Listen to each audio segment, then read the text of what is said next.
Hey y'all, I want to show you a really cool exercise, and I just want to say that I didn't come up with this. I got it from my teacher Ariel Kasler from grad school at Bowling Green State University, and he got it from apparently his teacher in high school over in Israel. So this is like how the information spreads, so I love it. There's a really interesting way of approaching fretboard knowledge, and it completely eliminates patterns, shapes, fingerings, anything kind of mechanical or rote. It completely eliminates that. It has to do exclusively with being precise with knowing your notes all over the fretboard and in really weird orders. So what it is playing one note per string. A lot of people are used to hearing, okay, you're going to play a scale that's 3 notes per string. You get this, G major.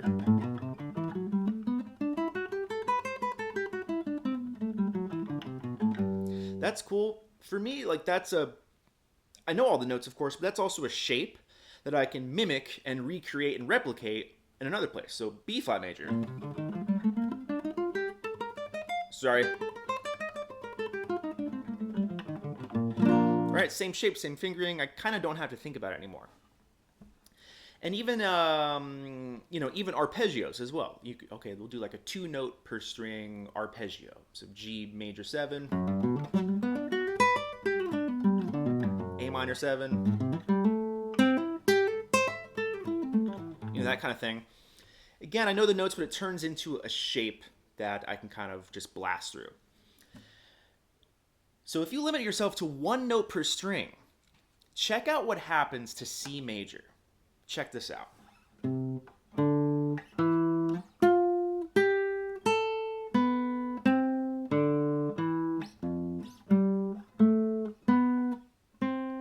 Whoa. So what's happening here? I'm only allowed to use 1 note per string. So okay, I'm basically going from the E string up to the other E string and then back down, just continually going back and forth through the strings. Here's where it gets difficult. So I've got C here on the E string. Okay, then I got a D on the A string, and I have an E on the D string. So I get my first 3 notes. That's fine. But my next note is F.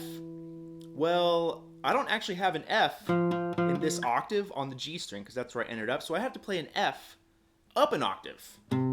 Sorry. C, D, E, F. So I'm already getting into octave displacement, and it totally changes the sound of this scale. C, D, E, F. I can do G, A.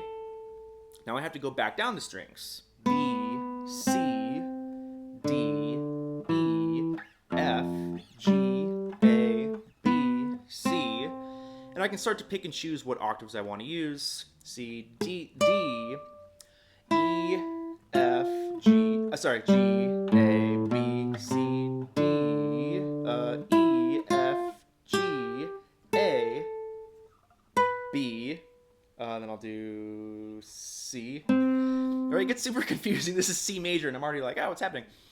So, again, there's no pattern. It is almost like an infinite loop. I haven't done it enough to figure out how long it takes to get back to that final C on the E string. I'm sure you could figure that with math. I can't do that.